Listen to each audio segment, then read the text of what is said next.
ירון,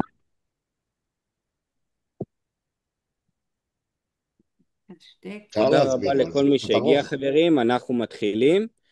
חדווה, הבמה שלך. זה רון. Dear friends and college, my name is Chedva Stambulchik, Deputy CEO of ICPAI. I would like to begin by apologizing on behalf of our President CPA Chen Schreiber, who is unable to join us today as he is not feeling well. ICPAI represents over 19,000 CPAs and serves as a central pillar in Israel economics and financial systems. This webinar, a joint initiative of ICPAI and the Ministry of Foreign Affairs Economy Division, aims to highlight key investment and growth opportunities in the south and in the north of Israel. Since the tragic of events October 7, rebuilding these regions has become both an economic and national priority. We believe strongly in the power of economic cooperation to bring hope, resilience, and long-term recovery. I would like to thank our partners at the Ministry of Foreign Affairs, especially Ron, and all participants from Israel and abroad for your support and communicate. Ron, please take the lead from here. Thank you very much, Chedva. Thank you very much, everybody, for joining us. It's a real pleasure. And thank you, the ICPAS, the Institute of Certified Public Accountants in Israel, for this very important collaboration. I believe this webinar that will focus on investment opportunity in the south of north of Israel will give us some kind of a glimpse to the opportunities in what we call in Israel the periphery. Those who join us from overseas, when they think about periphery, they think about a very long distance, probably. But in Israel, we are very small. We're a small country. So the periphery that we talk about, southern part of Israel, mainly the western Negev area, is only about 40-minute drive from the cultural center and business center of Israel in Tel Aviv. And the north begin an hour and a half to the north.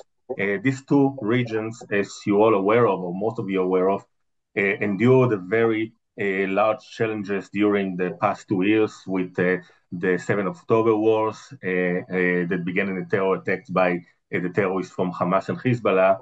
But nowadays, we want to look forward and look at those two regions in the focus, as a focus for investments, opportunities, these two very unique areas that we all want you to look at and learn and discover today are full of innovation, of industry, of high tech, everything that Israel has to offer.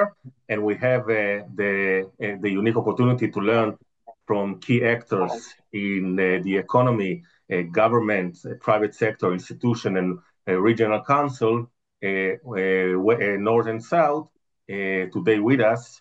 Very important to enhance that everyone that have questions during this webinar, please either use the chat box or raise your hand and we'll try to answer. But of course, afterward, we'll send all the presentation and we'll be able to also afterward to be able to respond to further questions. We stretch our hands for collaboration opportunities, and very important to enhance that in Israel, business is as usual and we're open for business. So by now, I'll let the first speaker to make some opening remarks, Ofir Karib, head of the Bureau of the MFA Economic Division, to say some words about the work of the Economic Division and these opportunities. Ofir, the floor is yours. Thank you very much, Ron, and thank you to all our friends here. I would like to welcome you all to this webinar and thank you again for the time that you're taking to meet us and to hear about the opportunities in the northern, especially the northern and southern parts of Israel. I won't be long. I just want to emphasize maybe one or two subjects, and this is that even though we are speaking about the two regions that were mostly affected by the latest war, and suffered maybe the hardest consequences and the hardest damages economically. Any investment, it's important to stress that any investment made in Israel is made against the backdrop of a strong economy. And even though we've been hearing some estimates or some dark estimates about the future of the economy and about the way the Israeli economy might or might not cope with the crisis. When we look at the numbers of the last 2 years, and it's not temporary, it's for 2 years now, when we look at the macroeconomic indicators of the Israeli economy, we see an economy that is strong, that is stable, and that is open to investors, and it's welcoming investments. So we should also remember that, because even though we are speaking about the two regions that, as I said, were most affected by the war, the overall environment, the overall investment environment, the overall economic environment in Israel is strong, as shown in remarkable resilience. And we saw that also expressed in the latest S&P report, and we just saw it today, actually, in a new report released by the OECD, projecting renewed and back to normal growth of the Israeli economy in the coming years. So thank you again for the organizing. Thank you all for taking the time to be with us today. And let's get down to business. Ron. Okay. Thank you very much, Ophir. Our first speaker is Michal Uziyahu, head of the Eshkol Regional Council in the Western Negev area, representing the communities of the Western Negev. As I said, Michal has been at the forefront of regional development, community resilience, and long-term planning. It's a real pleasure, Michal, so the floor is yours to begin. Shalom, everyone. So how do I start to present a potential investment in a place that 2 years and 2 months ago went through the worst event, the worst tragedy in Israel's history? There is a beautiful quote of Ben Gurion that said that if you want to be a rationalist in Israel, you have to believe in miracles. And I think to look back 2 years and 2 months ago and to think what we went through, and to announce here that after 2 years, I can say that specifically in my region, that was the ground zero of the atrocities of October 7, I can tell you that more than 93% of the people came back. The agriculture is live and kicking and even stronger than what it used to be. Business are coming back to themselves, and we still have a long way to go. There is something in our Jewish DNA that despite thousands of years of atrocities that our people went through, we never defined ourselves through the atrocities that happened to us. We always define ourselves through choosing life and choosing hope. And this is what we are doing today too.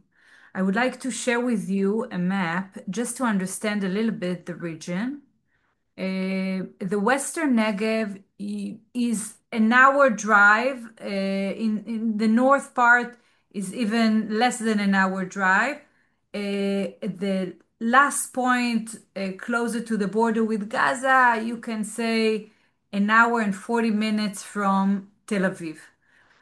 Which means it's not a periphery. It's not the central Israel, but it is still a very close location. If we talk about renewable energies, when Israel defined that we want to reach in 10 years 33% of the energy will be renewable energy, the majority is about to be invested in the Western Negev because even in terms of a country, it's not too far, and it's still a place with open fields and a lot of sun and great potential. So in a few words about October 7, I do want to talk a little bit about what happened that day. You can see Eshkol holds 2% of the border with Gaza. And as I mentioned earlier, 70% of the massacre happened in our land, in our home. The Nova Party, the loss that we experienced as a community was huge. 259 of our community members were murdered in a horrific way, including babies and children and elderly people. 119 hostages. Half of the hostages are from our community. And just this past Sunday, we brought Dror Or to be buried in Kibbutz Be'eri. And again, I wanted you to see the length of this region and to understand the geography a little bit. When we're talking about the potential, you can see that we have Sderot is the main cities that is in the Western Negev. Today we have great opportunities also with Tkuma that are trying to accelerate investment in this region. Very soon we will have different call for proposals for businesses to invest. Sderot and the Sha'ar HaNegev region has a big industrial area over there. When we talk about Eshkol Regional Council, Eshkol is a agricultural farmers land, 32 communities. And when we talk about the potential, we know that the agtech, the agriculture, we have a very big R&D center in our region too. And we have an industrial area that is very close to the main border cross. I will talk about the border in a moment in terms of the potential of investment in our region.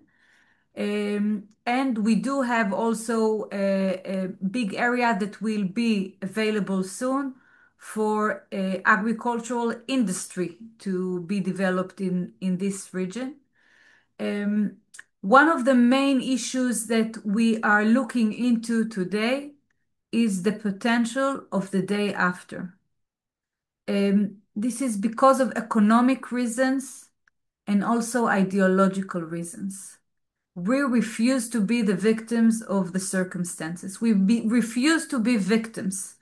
And despite everything, we know that Gaza is not going anywhere. And we see ourselves as one of the main gates to all the processes that will happen in Gaza.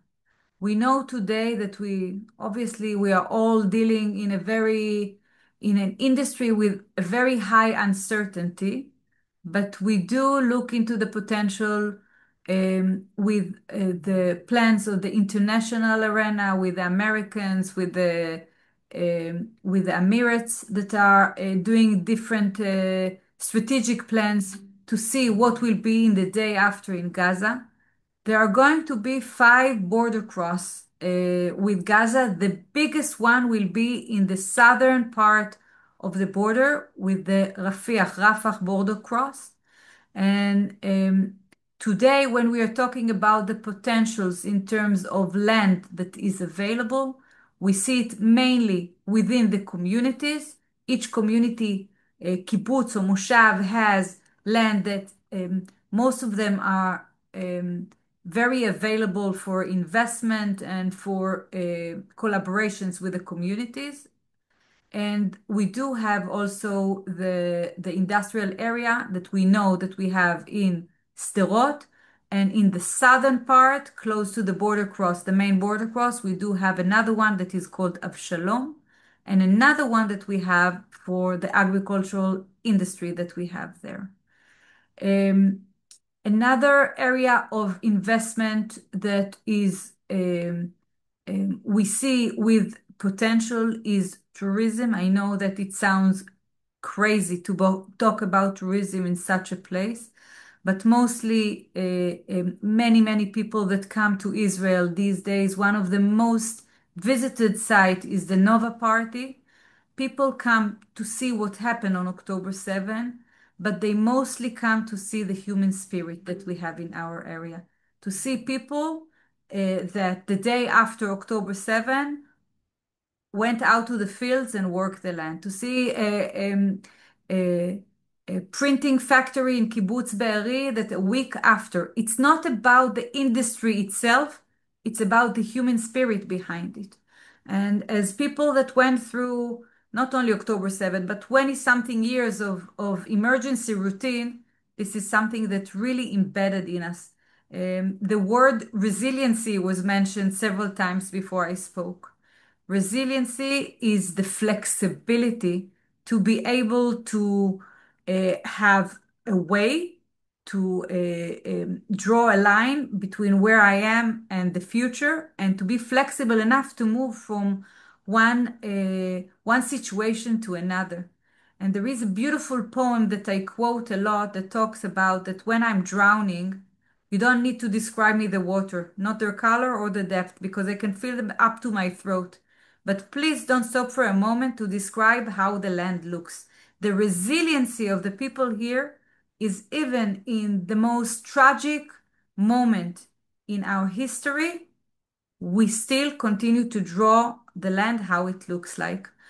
So there is one potential in tourism that I mentioned now, but again, the people who are about to go in and out into the Gaza Strip and will have to accommodate somewhere.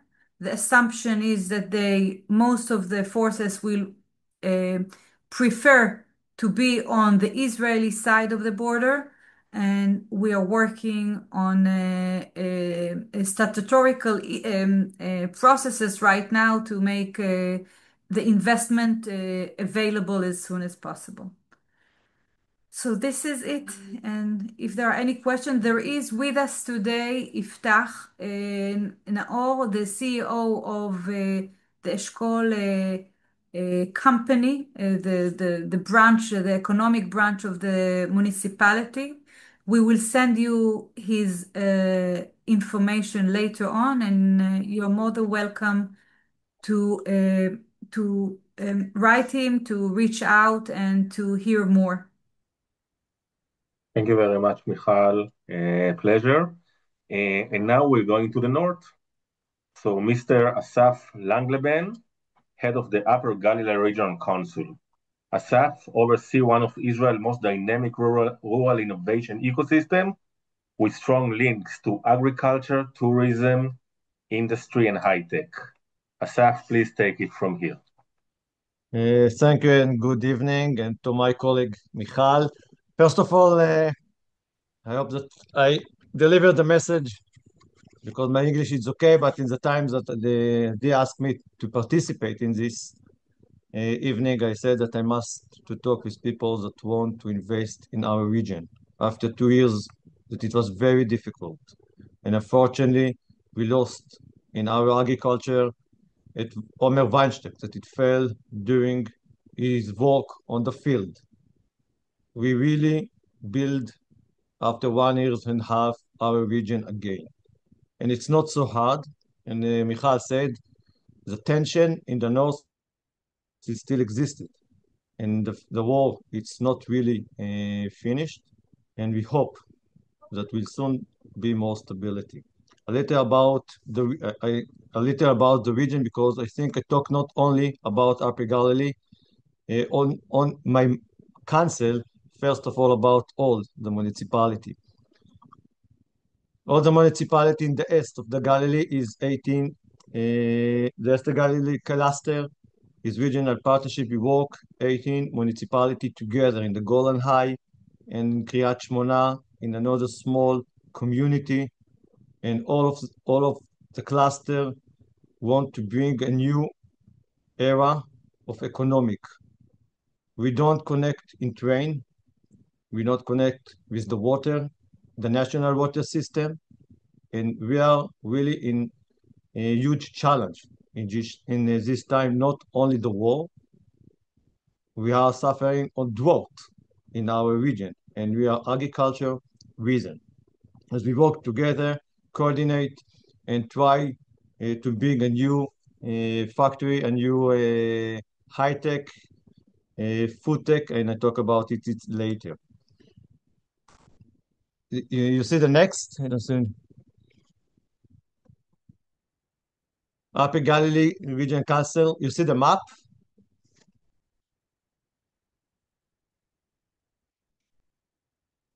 Yes, we can see. You can see the map. As this is Upper Galilee, you can see the dot, the red dot, and the yellow dot. Upper Galilee Region Council is 29 kibbutzim. And in Kiryat Shmona, it's in the north. The kibbutzim and the factory in the kibbutzim keep work during the war. It means that our industry keep going. People come to work in kibbutz Bar'am, less than 1 kilometer from the border. It was very important because the factory must to going on. I was the chairman of kibbutz Kfar Sod. It's in the first line of the dot, the yellow dot. I was the chairman, and we continue. The people come. It was risky, but we don't have any another option. In all kibbutz, we have industry, agriculture, and people must to continue work. Our municipality was 22,000 people before the war. Kiryat Shmona was 25,000 people resident. After the war, Kiryat Shmona is less 7,000 people. In our municipality is less 1,000 people. And if I count our children, we are together less 1,500 children less now. It's a huge challenge after the war because people that evacuated to the center consider if they want to come back because the situation in the north is still tension and something I think it's very relevant about our issue that people won't look for work that stop because the economic in our region is stop because it's based about tourism and about food tech, a small business that evacuated with during the war. Some of them come back what now in the last months. The resilience due to the war, I said that the industry never stopped. The factory now exploring to explanation. Some of our factory really want to explanation. We try to give subsidy from the government that that they say that is support. The agriculture continue despite the drought, and we do about to resolve this water problem. The food tech company returned. I said that I was the chairman of kibbutz Kfar Sod. We have small factory that lived during the war, and 1 month ago the factory is came back. We build hub, and we see that people look for entrance to this hub in our region, and be really ready for to bring a new factory.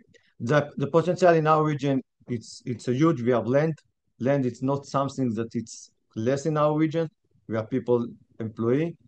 The problem it's true that it's far from the center. Michal say that Eshkol and Sderot it's close to Tel Aviv. They have train. This is something that we know that our region is far away from the center, from Israel, and this is impact about our ability to attract some factory to our region. But I think that we are the beautiful place. Maybe after Michal, we are regional council, but we are very unique place in our region.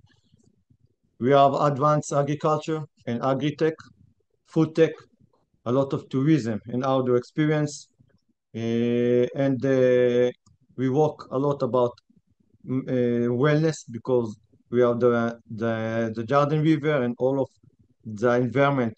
It's very quiet, not in war, but more than 8 million people come to visit and to travel in our region. We have more than 5 hotels in our region. And the growth tech, we have some high tech in our region. NVIDIA, Elbit is a security manufacturer, BMC, if you hear about this, and some of them work in our region.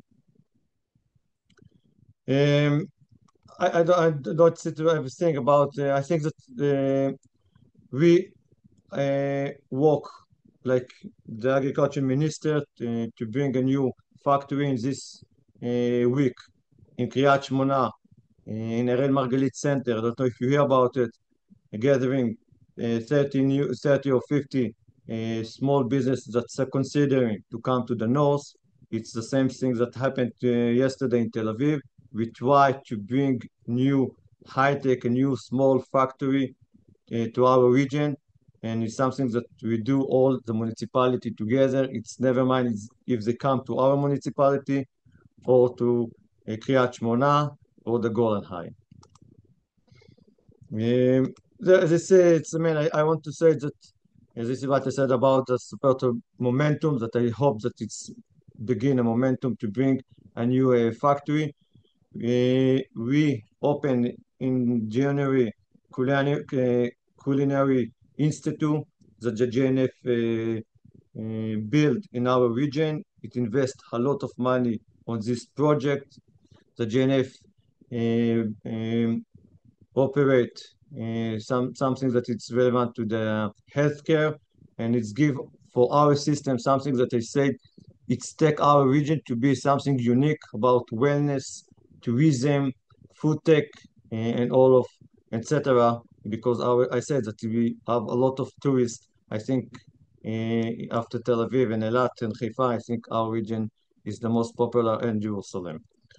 And this, I think that the professional said that the bridge, the capital gap, it's something that it's very problem in our region. It's something that we try to bring people that invest in our factory, in our small business in different way.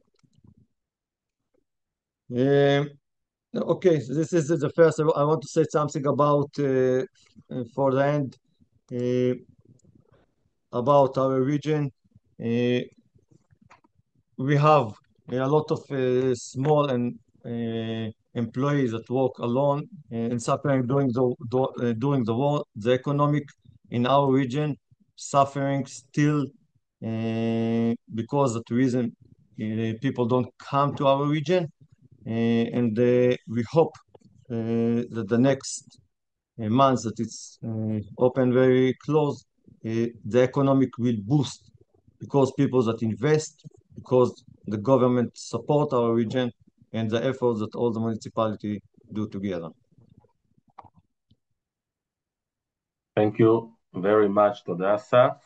And now we're going back to the south from the north, but this time not for regional councils, but to one of the elite high-tech companies in Israel.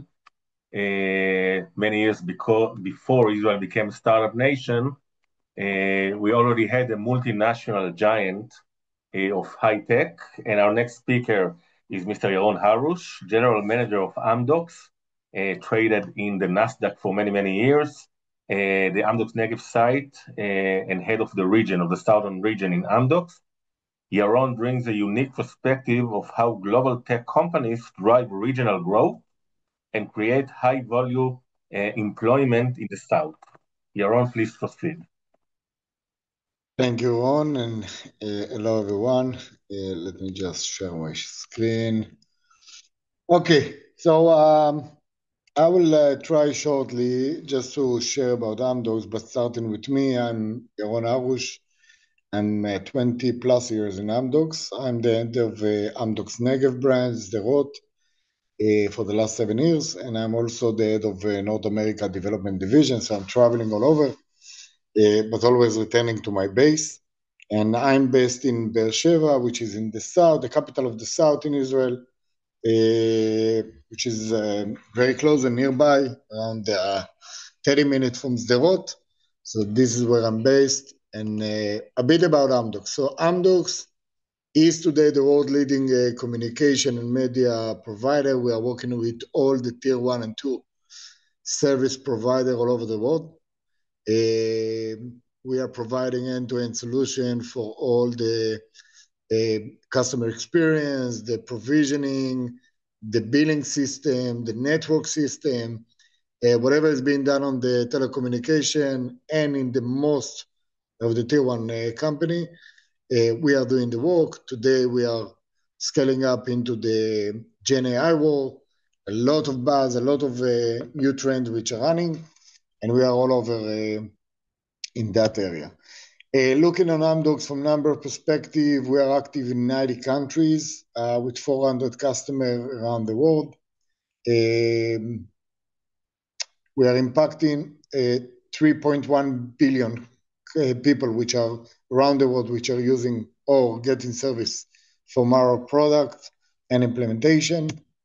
We have, as you can see, those customers, just few of them. I'm sure that you recognize some of the biggest. We have T-Mobile, we have AT&T, Vodafone in Europe, Telefonica in South America, and of course in Singtel in Singapore, etc., etc. All those customers are working with us, all the tier one around the world. How we are doing it? So we have 28,000 employees throughout the world, which basically working on the different product and services that we are providing to our customer.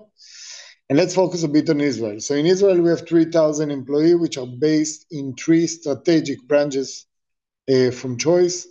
We have the headquarters in Ra'anana, which have in 2,300 employees. We have in the north, Nazareth, with 200 employees. It's an evolving site that we are now investing it more and more with a great talent population. And the next one is in the south, where I am based and leading.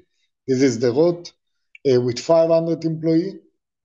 And we choose the location of the site, the strategic approach.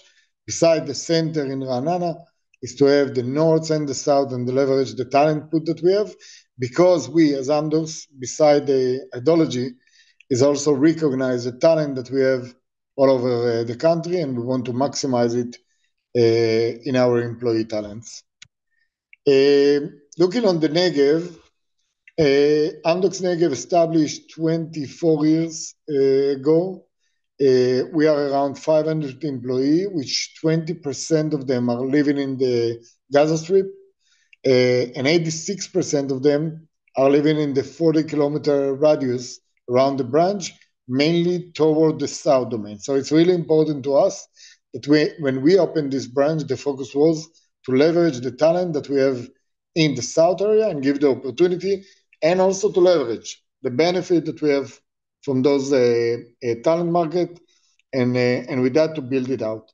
Amdocs Negev today is defined as the largest employer, definitely in Sderot in the surrounding area, but also in all the tech domain in the south, the overall south. Negev branch culture, we have a strong community. It's a very warm site. We are very active across, and I will talk in a minute what we are doing with the community and the municipality. We have a strong brand, as I said, and we have several expertise that we created along the year, which is the front-end development. We have a leading group in all Amdocs area, serving all our customers.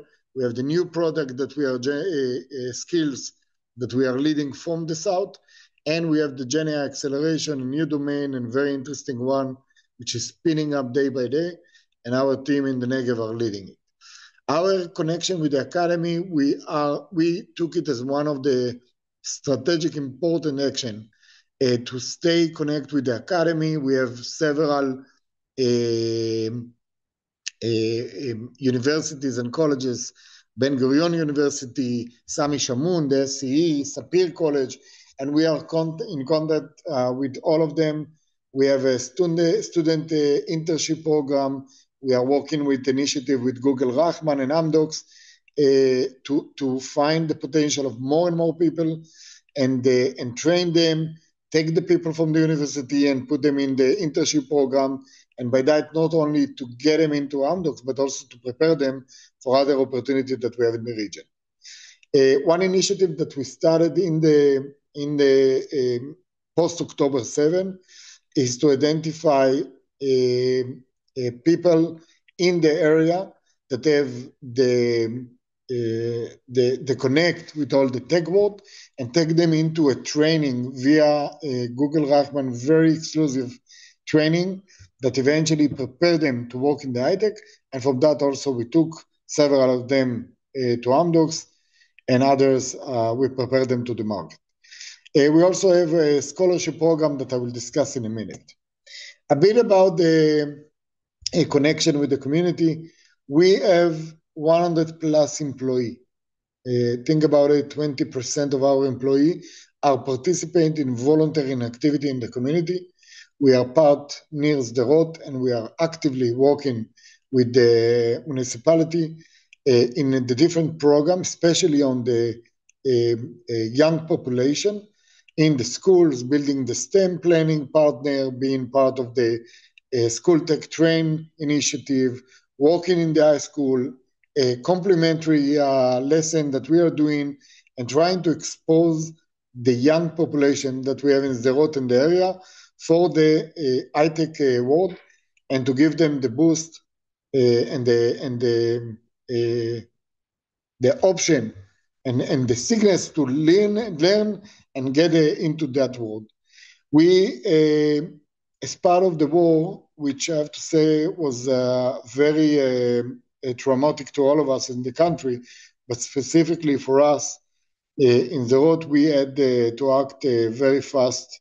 Unfortunately, in October 7, many of our employees was on the area, and we tried to see how to assist them, how to evacuate them. We rent hotel, we took the people over there. We tried to do a lot of activity. After that, we have a lot of help from Amdocs to the area. If it's from the building, the war room that was created over here by the municipality, assisting them with different items that were needed. And eventually also, at some point, it's important to me to share, we got a need that many kids from Sderot that were evacuated all over the country, the social worker were not able to track them and verify that we are giving attention all to them. We got a request to build a system that will be able to track and map which kids they reach to, what is his situation, what help is needed, etc. And in 48 hours, we built a full web application, which was in the use of the municipality, and help to track the kids and reach and help the different social worker to track and actually to help many kids.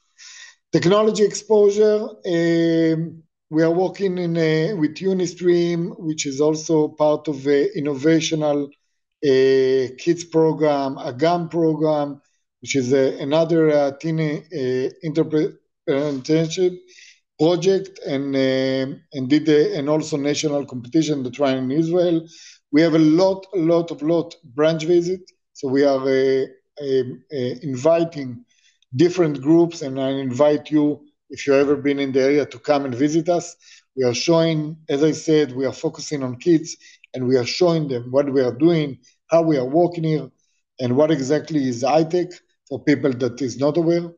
We have a lot of empowerment session of Shavot, Mamriot, Megalot. It's a different program which eventually working with women and girls, how to empower them and how to help them to reach to the technology domain.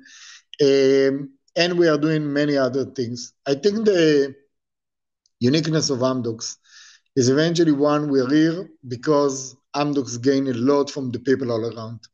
We believe that there is a great potential in the peripheral area that we are working, and there are many talents all around us, which today, unfortunately, most of the high-tech is centralized in the Tel Aviv area, and we are trying to boost and help other companies to go through what Amdocs is doing and create more and more companies to come and do it both in south and in the north of Israel, and by that to export more talent to this opportunity. Thank you, and if there is any question, I will be glad to take it. Thank you very much, Yaron. If there's any question, feel free or use the chat box, and we'll make sure that everything will be treated and answered. And if not, we'll go to our next speaker. And again, from the multinational giant companies like Amdocs, we're going back to the startup ecosystem, this time for the governmental institutional perspective. Our next speaker is Mr. Hanan Brand, Vice President and Head of the Startup Division at the Innovation Authority of Israel. Hanan has played a central role in nurturing entrepreneurship and early-stage innovation across Israel, including in the region often overlooked by mainstream investors. So Hanan will be happy for your insights. Thank you so much, Ron, for inviting me and for all the speakers that spoke before me. It's really moving to see how technology and innovation is thriving after the war and such hard times. So thank you everyone for speaking.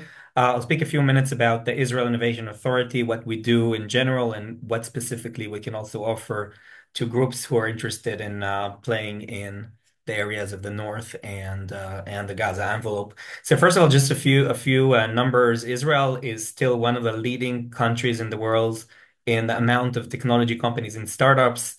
This is from last year, more than 9,000 startups. If you compare it to other areas in our size, only San Francisco and New York have more startups. And as you can see, we have more than London and Los Angeles and even Beijing and Shanghai. So that's quite impressive. And even during the war, the numbers are quite impressive. The percentage of high-tech exports out of Israel's total exports went up to 57% last year. So this is the highest number ever. I think it's quite impressive how much our dependency is on the technology sector and its growth during this time.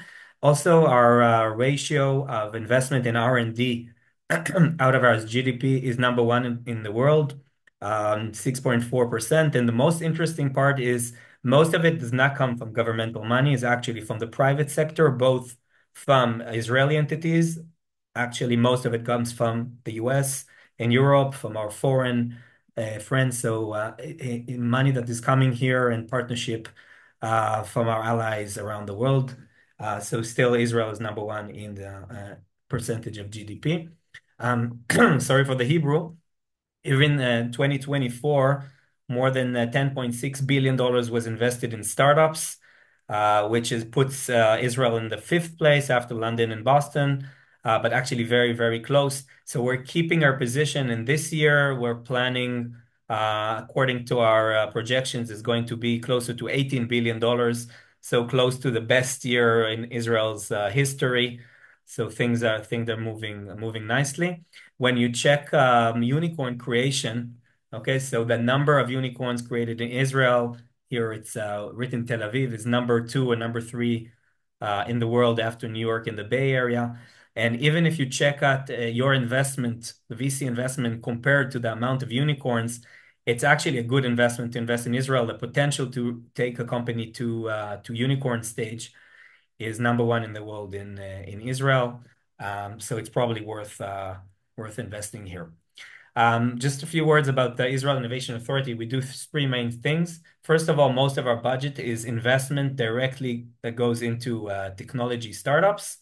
The second thing, we're building the future of Israel's technology and 5 to 10 years. So we're looking for emerging technologies, areas where Israel can lead and become an important factor in the global stage. So that's the second thing. And the last thing is we remove growth barriers. So once we see things that are interfering in our success, so for example, taxation, we just had a very big reform that is helping international companies, investors, multinationals to have more clearance on their investments here in Israel, and the tax authority, regulation, human capital. So not only that we invest into companies, we can also help entities who are interested to come into Israel to remove growth barriers. And you're more than welcome to approach us or me personally if you have any barrier for your success. Now, we are looking for diversity. Israel is very well known for its cybersecurity and fintech and other great sectors. Still, most of the technology is based in the central of Israel and a few populations, and we're trying to change that and to seek more diversity. First of all, thematic, where we want to see more companies in other areas such as energy and clean tech and quantum computer and other sectors that I'm going to speak a bit later. Most of these companies are actually not based in the central of Israel, in Tel Aviv, so that's a great advantage for companies in other sectors who are building themselves in the north and the south. Not less important, the geographical and demographical diversity. So we're working day by day in order to increase the high-tech and entrepreneurship, both in other areas of Israel, and also include more populations such as the Haredi community, Arabs, to include more women in leadership in startups, etc. And that's a very important part for us. Now, the way we invest, we receive more than 3,000 applications every year for funding. So we have 3 to 4 investment committees every week. It's kind of hectic. Our approval rate is quite high if you compare it to other programs. Somewhere around 25% of projects who apply to us receive funding. Our budget is somewhere around 2 billion shekels every year, so $500 million of investment. As I said, most of it goes directly back to the industry. We have 200 tech experts who help us check every application. So every application that gets to us goes through a very, very thorough due diligence, which means that the companies that we approve in most chances have good technology. They were checked out by experts and are kind of the best companies we have and projects we have in Israel. We have 3 main principles of investment. First of all, we're non-dilutive. So our investment, we do not take any equity. We do not participate in the decision-making for the companies. The companies stay private, so we don't take any equity. Our money is in a conditional grant, so only out of success, if a company succeeds, it repays us up to 1x plus interest what it received for us. So let's say a company received $1 million, it will pay us in the future out of its revenues up to 1x plus interest. If the company failed, there is no return, so the government took the risk, and that's quite unique for Israel. The last thing is matching. We're not here to replace the private market. Okay, that's not our goal. Our goal is to work with the private market in all of our investments. We're looking for this PPP, this private and public partnership in investment, which means that we take part of the risk, but we also want to see investors or philanthropic or any kind of investment from the other side, and that's a very important cornerstone for us. For a company to succeed, it needs the private matching and private funding. Now, we are looking to invest in areas there is less money in. So in Israel, there's more money today in cybersecurity, in fintech, and organizational software. As you can see in gray, 66% of the money goes there.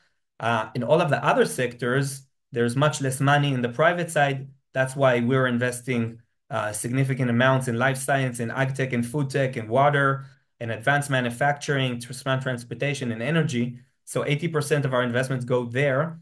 And what's interesting, and it's not a coincidence, that most of the companies we see in the periphery, in the north, of course, in Gaza envelope, in the north as well, we're seeing companies in these sectors that require more capital, they require more, you need a bigger place, you cannot put it in an office in Tel Aviv, and that's why these companies are looking for the bigger locations, either in the south or the north, and that's where we also focusing our investments.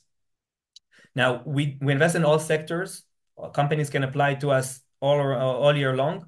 However, we do have 4 projects in technologies that are emerging technologies that we're putting a lot of emphasis. Of course, artificial intelligence. We're pouring billions of dollars into technology, into research, into infrastructure. So Israel will lead in AI and the future. Bioconvergence, the combination between the world of biotech and the world of engineering. There is amazing breakthroughs currently happening in Israel, and we're leading that as well. And quantum computing, of course, is the next quantum leap in technology. We're putting a lot of investment there. And also climate tech, things that are making our planet better, either energy and ag tech and food tech, some of the sectors that were mentioned here before. And Israel is actually exceptionally positioned in the global climate tech. We're seeing different climate areas. In 200 kilometers, you can be in the desert, you can be in a tropical area, you can be in. So that's a very, very good thing for companies who are focusing on climate and also research, including here Migal in the north, amazing research that is now translating into companies and into great startups that are focused not only in the center in Israel, but also in the north and in the south. And also, I think it's important to mention NVIDIA, right? A great company in the past. We had Intel, who opened their offices in the south and in other areas. NVIDIA, one of the leading companies in the world, is expanding. The guy from Amdocs talked before, to Beersheba, increasing their footprint there, now planning to boost presence in Israel in the north as well. I think that's a big, big boost for the confidence that Israel is really building cutting-edge technologies, and that's a place to be for international companies and not only in the central of Israel.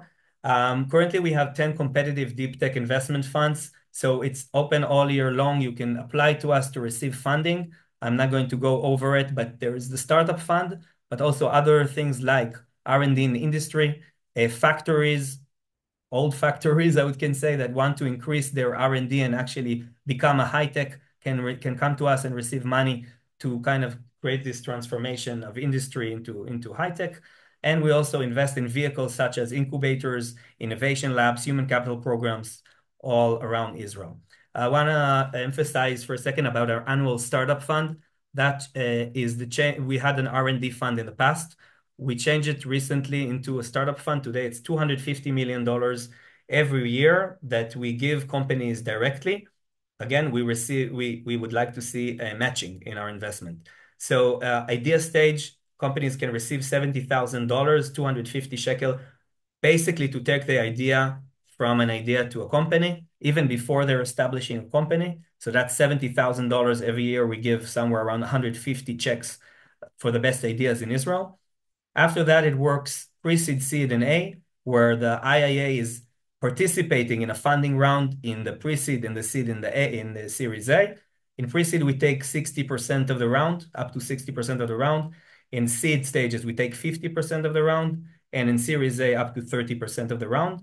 The interesting part, if the company is in the periphery of Israel, in the north and in the Negev, it can receive 10% more of funding per company, which means private investors can invest less. Okay, we put more and the private investor needs to put less.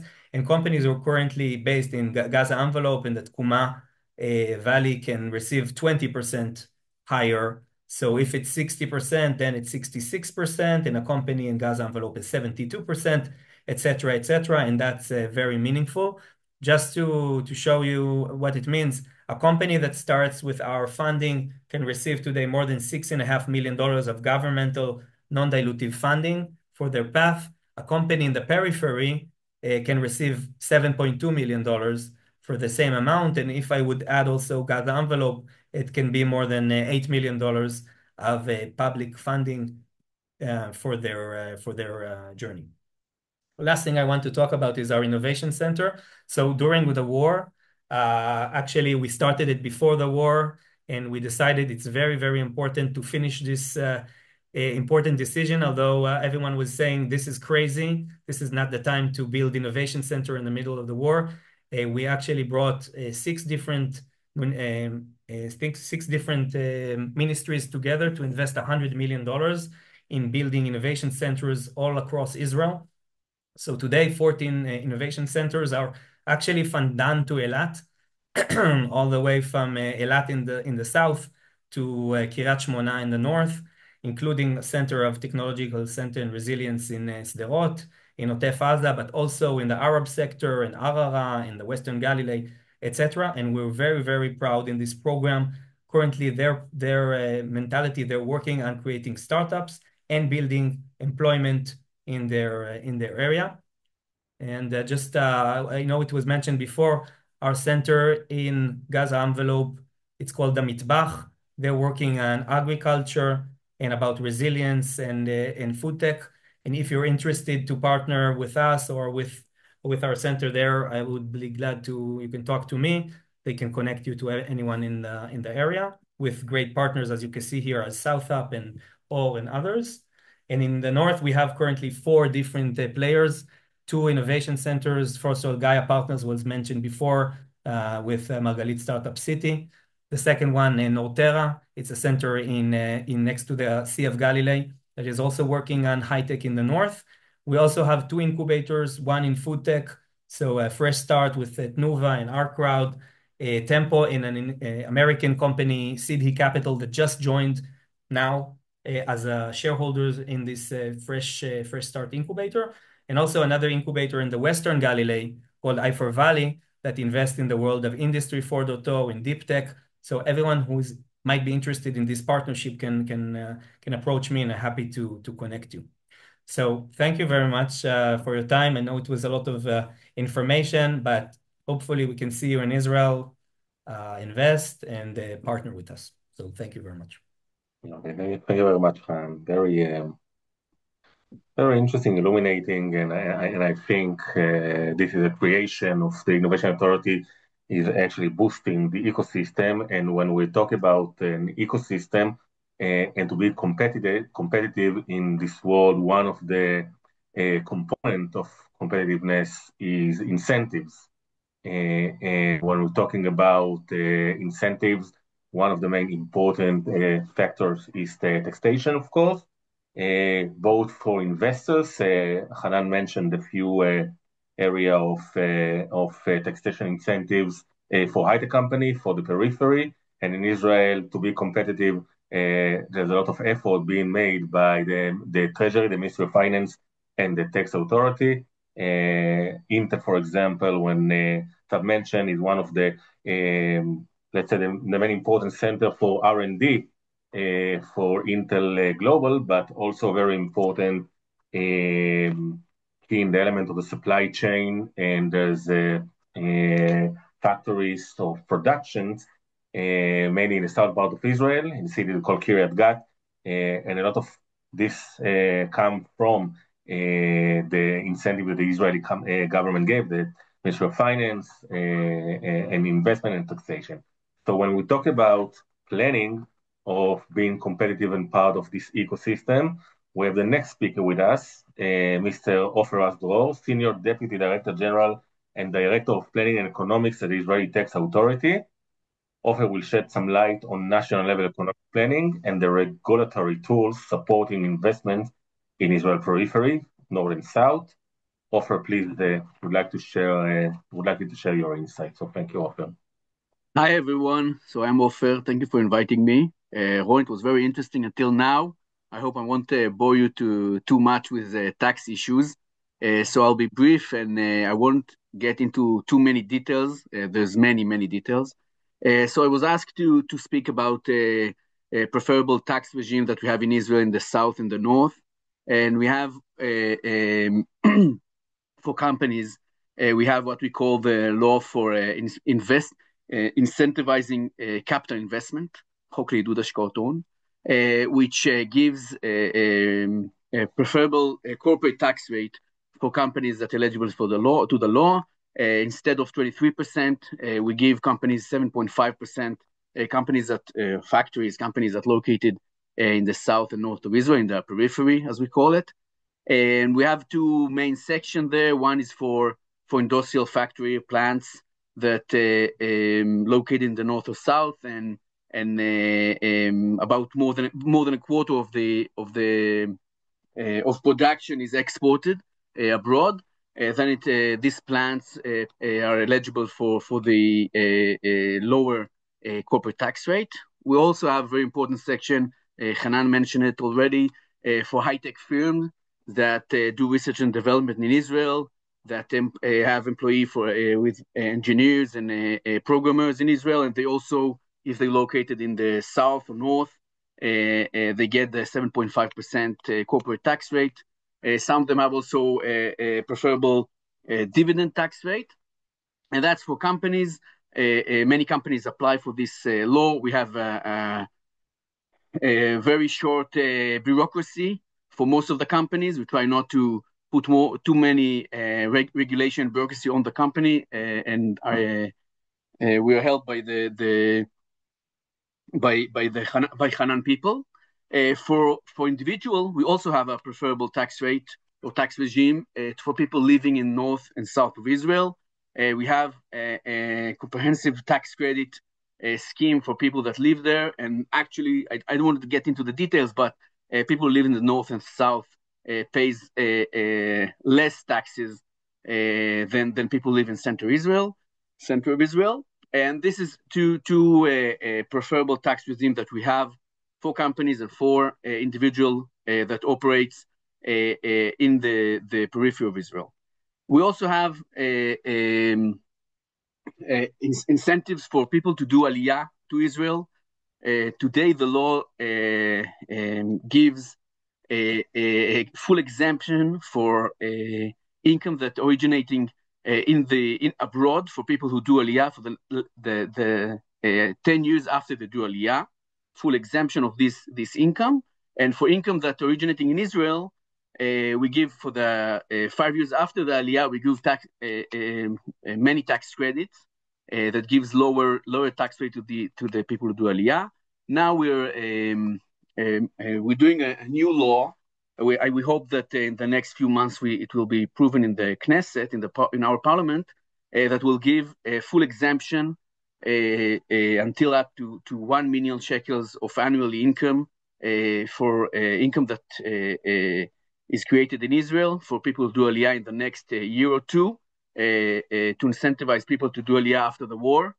And another important aspect of the tax regime is our compensation fund. It's also operated by the Israeli Tax Authority, and it's actually an insurance Israel have for people who the war was damaged by the war, people or companies.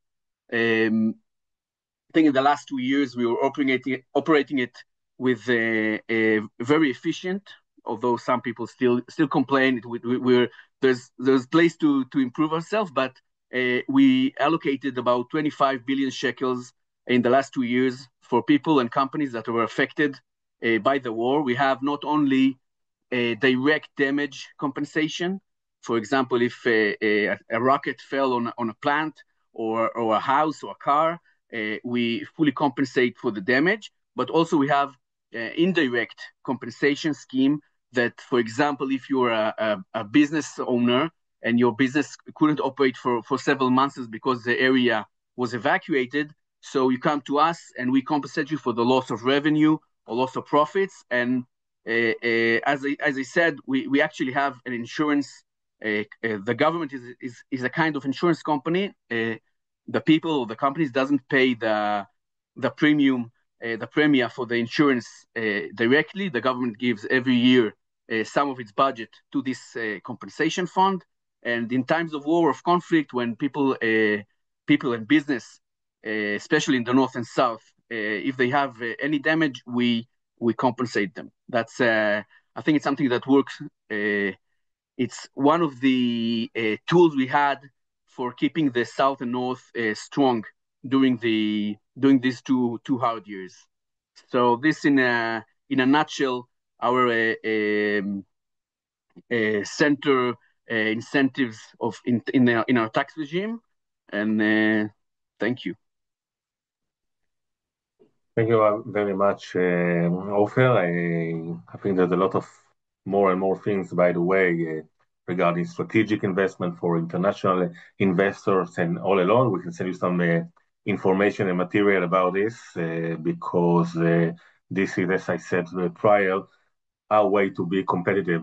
There's the government incentive from Innovation Authority, from Tax Authority, from other ministry, for regional council, but I think it's the framework in a whole which create a very important and very diverse ecosystem, mostly in these regions of Gaza envelope in the north and western Negev, and in the northern part, in the northern border of Israel, and Galilee, Upper Galilee, and Western Galilee, etc.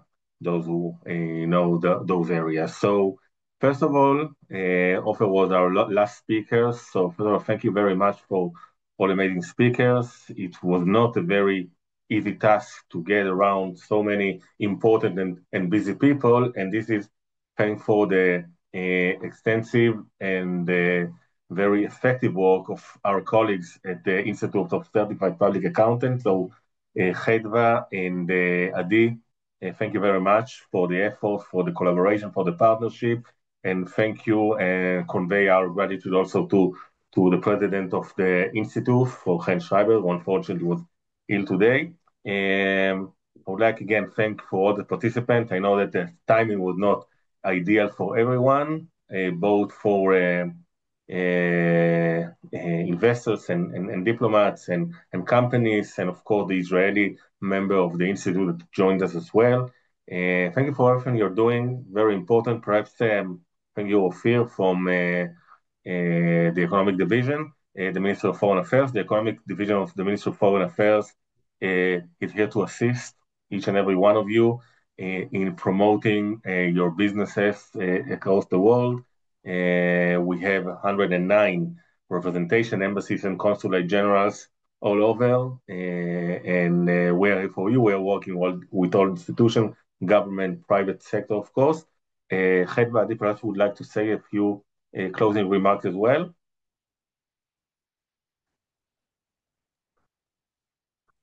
She's here. But No, thank you, nobody. everyone. Thank you. It was a pleasure to meet all of you. It's a pleasure to be in contact with you by my email. And thank you, Ron. Thank you, everyone, for everything. I hope it's going to helpful at the north and the south of Israel. And it's very, very important webinar. Thank you, everyone. We'll share, we already shared in the chat our contact details. We'll share all the presentation with you, and any question, we are open and free to reply and respond. Yeah. Well, תודה רבה. Thank you. See you at the next event. Thank you. Bye. Thank you very much. Thank you.